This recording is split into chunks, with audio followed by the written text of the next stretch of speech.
الحمد لله الذي حدنا الإيمان والإسلام وجعلنا من أمة محمد عليه الصلاة والسلام وفضل الجمعة على سائر الأيام.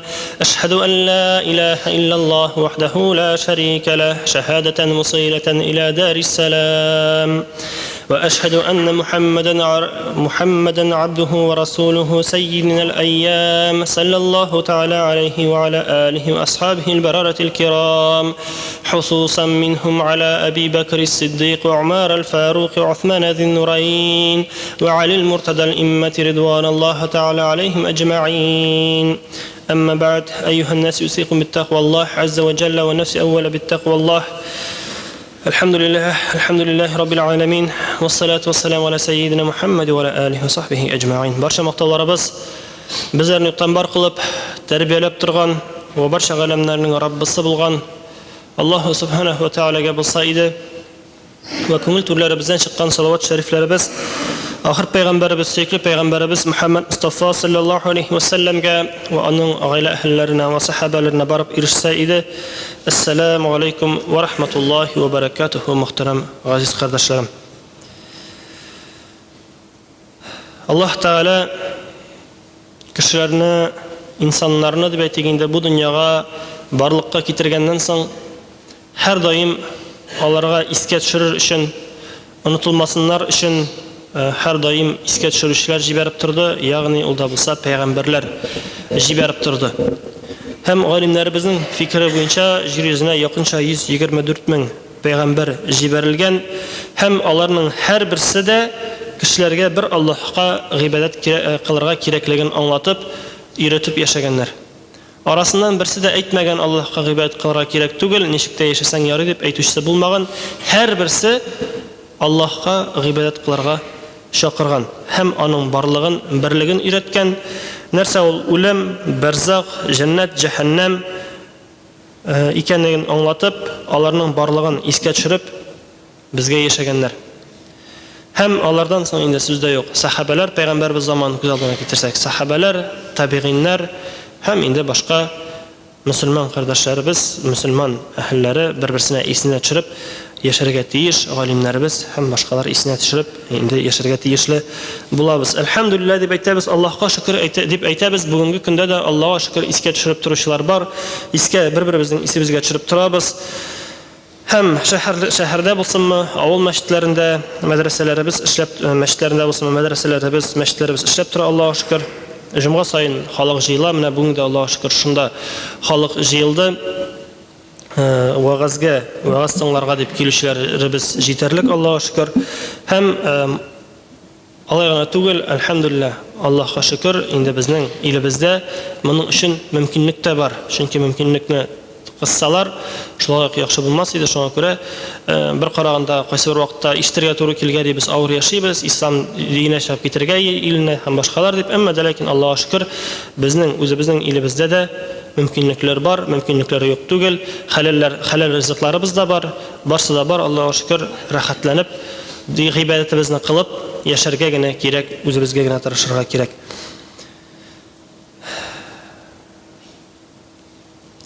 Allah'a şükür, şuluk qarasak, bizning yastu namazlarında da yürüyüşler yok tugul, Allah'a şükür var. Ertangi namazga turib, ertangi namazlarga azanlar da aytilir, Allah'a şükür. Bular için her birisi için biz şükür aytirga tegishlibiz. Ziyoratlarimizga kelganda har bir kishi musulmoncha janozasini o'qilib ko'mila, ham endi kishini biz ko'mganda musulmon deb ko'mamiz, ammo lekin oxirlikda uning ko'mgandan so'ng nima o'rinda ekanini bir bizda ayta olmaymiz. Umuman bo'linib shuni aytasi kela, abtirab balkim qaysi birlariga stradir, narsa turida сөйлем ekansan endi bu deb o'ylab turadir. Bugungisi va'zda inshaalloh esga tushirib ketarmiz. Shuluq unutilib yashamasga, unutilib ketib bu dunyoga berilib yashama turida, tinch yashama turida izrakkana сөйләшеп alırбыз. Chunki endi qizg'anishga qarshi bu dunyoning lazzatini aldanib, şu dünyanın мәшәкатьләренә алданып яшибез кызганычка каршы, хәтта ки Аллаһ Тәгаләне зикр итәргә дә онытып куябыз кайсы бер вакытларда. Шуңа күрә бүгенге вагызда әзрәк кенә искә төшереп китербез. Һәм гомумән зират мәсьәләсенә килгәндә, зиратка һәрберебез барырга тиеш, дуаларыбызны кылырга тиеш. Дуаны инде зиратта гына түгел, өйдә дә кыла алабыз, әмма дә ләкин зиратка баруның төп максаты нәрсәдә? Шушы үлемебезне искә төшерү, минем дә монда барасым булачак, мине дә монда соңгы юлга озатачаклар дип искә төшерү максаты. Һәм әйткәнебезчә, кешене озатып куябыз, җеназасын укыйбыз. Беләбез мөнкәр белән Накирның аннан сорау аласы булачагын, әмма дә ләкин белмибез нәрсәне, ул сорауга җавап бирә аламы, юкмы, бу сорауга җавапны беребез дә белми. Шуңа күрә безнең үзебезнең төп максатыбыз бу дөньяда яшәгәндә Аллаһның ризалыгына ирешергә тырышып яшәү. Һәм шуны да сорыйсы килә, без һәрберебез үзебездән сораганыбыз бармы, уйлаганыбыз бармы? Аллаһ Тәгалә турында тәүлеккә күпме вакыт уйлыйбыз без? Көне буе торгач та ятканда авырлык һәм шатлык вакытында гынамы, әллә инде 5 вакыт намаз вакытында гынамы? Без үзебезгә хисап ясыйбызмы һәр көнне? Кызганычка каршы әйткәнебезчә, бүгенге көндә, бүгенге яшәү ритмында дип әйтгәндә, безнең күпләребезнең хәтта ки Аллаһ Тәгаләгә зикр итәргә, җәннәт җәһәннәм турында уйланырга вакыты да калмый. Кайсы берләрнең кызганычка каршы хәтта ки уйларга теләге дә юк. Исенә төшерсәң дә әле бүтән мәсьәләләргә бүленеп, тизрәк сүзне икенчегә борырга тырыша. Бер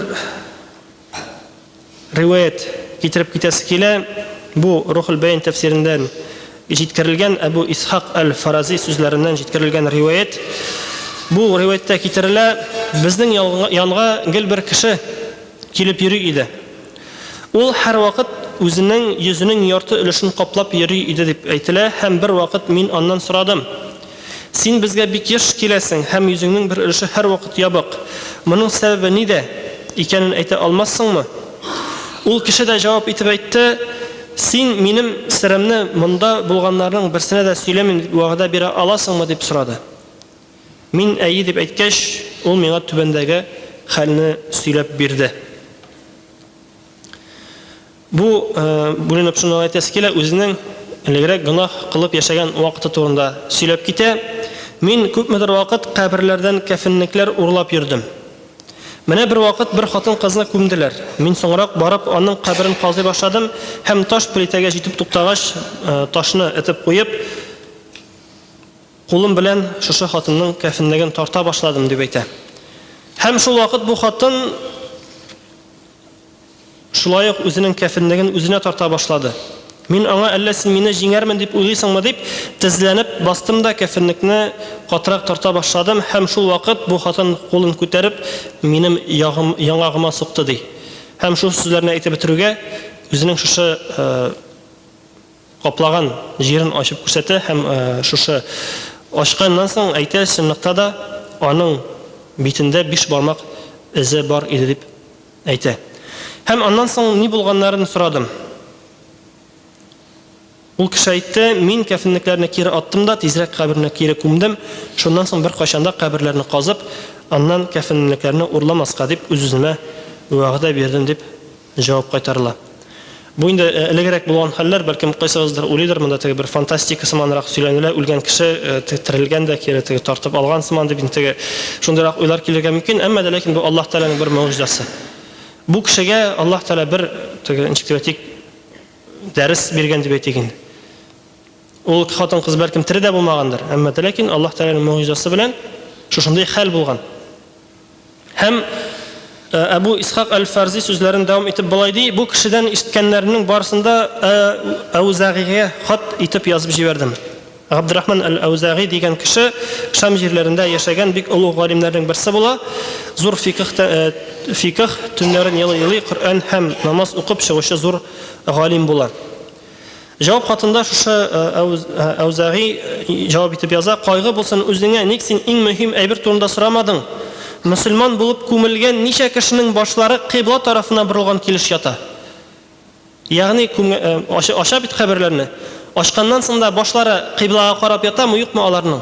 Шуның турында ник сорамадың дигәч, инде Аль-Фарази яңадан сорый шушы кешедән: "Кафирлекләрне урларга дип казаган каберләрдә мөселманнарның хәлләре ничек?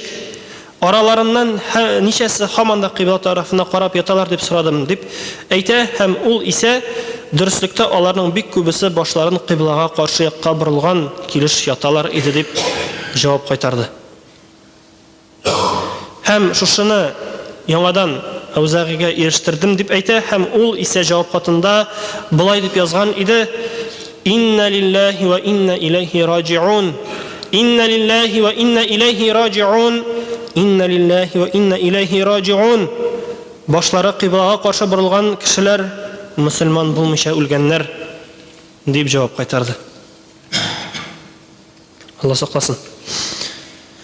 Аллаһ Таала безләрне шушы хәлдән сакласа иде.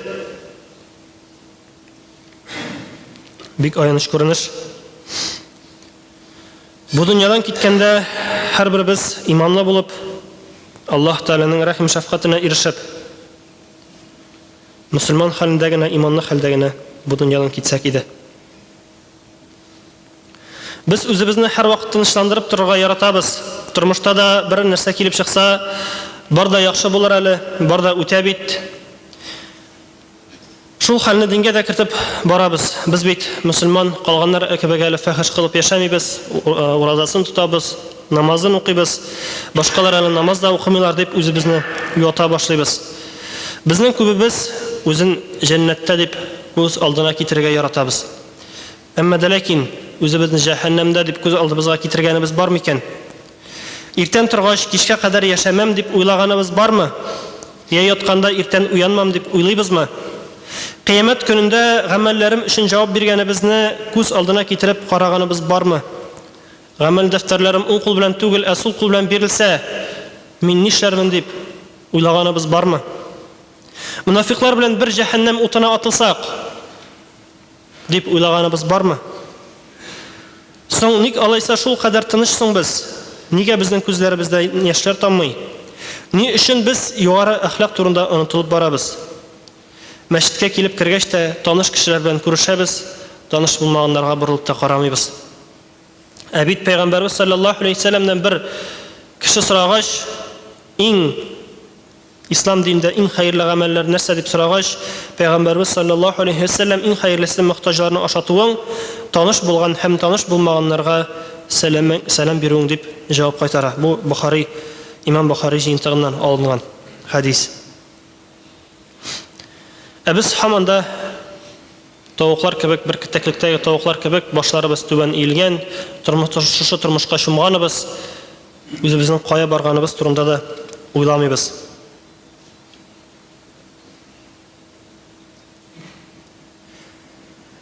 Без бу дөньяда яшәгәндә нинди гамәлләребез өчен дәфтәребезне уң кул белән алырга телибез соң? Уйлаганыбыз бармы бу мәсьәлә буенча да? Нинди гамәлләр өчен өметләнәбез? Аллаһ Субханаһу ва Тәгалә Коръән Кәримдә Хаккат сүрәсе 25-26 аятларда әйтә: أعوذ بالله من الشيطان الرجيم بسم الله الرحمن الرحيم وأما من أوتي كتابه بشماله فيقول يا ليتني لم أوتي كتابيه ولم أدر ما حسابيه صدق الله العظيم. أما عمل دفتر لرسول قلنا بيرلغان كشه إي منا غممن عمل دفترن بيرلمغان بولساشه хисабымны нинди икәнен белмәгән булсамчы дип әйтер. Аллаһ сакласын, шулай ук ни аяныч күренеш. Мондый хәлләрдән Аллаһ Таала безне сакласын. Гамәлләребез, уң кулларыбызга бирелсен иншаллаһ. Дәвамында әйтелә: Бисмиллаһир-рахманир-рахим. Ма а'на анни малия халака анни султания خذوه فغلوه ثم الجحيم صلوه صدق الله العظيم. Хәзер инде миңа малым һич файда бирмәде. Инде минем бәйсезлегем һәм көчем һәлак булды. Чөнки чынлыкта да анда Аллаһ Тәгалә каршына баскач, безнең байлыгыбыз да, туганнарыбыз да берсе дә безгә ярдәм итә алмый. Аллаһның рәхим шәфкате генә ярдәм итә ала, һәм инде Аллаһның рәхим шәфкатенә ирешү өчен кылган гамәлләребез генә ярдәм итә ала. Һәм дәвамында әйтелә: алыгыз ул кешене, багаулагыз аны, соңрак җәһәннәм утында яндырыгыз аны. Алла сакласын. Бу Коръән Кәримнән әйтелгән сүрә, аятлар дип әйтик. Аллаһ Тәгалә шушы кешеләрнең хәлләрен тасвирлап безгә җиткерә. Бит син әле намаз укыйсың, мин әле намаз укыйм дигән сүз, син әле җәннәтле булдың дигән сүз түгел. Син мин ураза тутам дигән сүз, син Аллаһның рәхим шәфкатенә ирештем дигән сүз түгел. Шуңа күрә, мөхтәрәм җәмәгать, бу тормышыбызда яшәгәндә уйлыйк, нинди изге гамәл кылдым, нинди яхшылыгым бар, нинди гынаһым бар һәм башкалар. Тормыш кайда да кайный. Әйткәнебезчә, һаман да шул бер тавык абзарын гына күз алдыбызга китерсәк тә, акыллары булмаган шушы тавыклар да җим сипсәң җигерешә, сугыша җим өчен чабалар.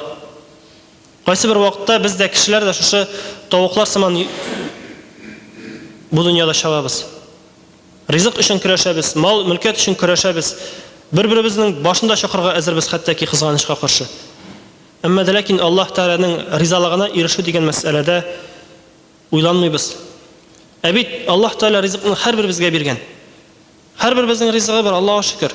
Һәрберебезнең тәкъдире язылган. Шуңа күрә буларны онытмаска кирәк. Әбу Дарда булай дип әйткән: "Әй кеше, син бары тик көннәр генә. Бер көн үтү белән синең дә бер өлешең кими." Шуннан да уйлап карасак, кайсы бер вакытта ничек дип әйтик, үзебезнең туган көннәребез дип әйтик, туган көннәребезне үткәрәбез, сөенәбез. Менә минем туган көнем җитте, шөкер көнем җитте, миңа шул яшь тулды, бу яшь тулды дип сөенәбез. Әмма ләкин икенче ягы турында бер дә уйланмыйбыз. Тагын бер елга минем гомерем кыскарды. Тагын бер елга мин якынайдым үземнең әҗәлемә. Әҗәлем җитсә, бу икенче елны каршылый алмасам, бу елда ук Аллаһ Тәгалә каршына бассам, әзерме мин? Әллә инде шул кабердәге мөселманнар хәленә дучар булырмы, Алла сакласын. Безнең дә башыбыз кыйблага каршы борылып ятмасбызмы? Моның турында һәрберебезгә уйланырга кирәк. Сүздә юк, һәрберебез гынаһлы, һәрберебез хаталанабыз, һәрберебезнең кимчелекләребез бар. Һәрберебез үзебез өстендә эшләргә тиеш түгел синең кардәшең турында. Әйе, без искә төшерәбез, без аның өчен кайгырабыз. Әмма ләкин аның кимчелекләреннән көлеп, кимчелекләрен кешеләргә сөйләп йөрергә тиеш түгел беребез дә. Үзенә җиткерсәк җиткерәбез. Кардәш, шундый кимчелегең бар, төзәтсә дип әйтсәк бер хәл. Әмма ләкин бер-беребезне аңлап, санлап, хөрмәт итеп, без дөрес итеп яшәргә тырышырга тиешлебез.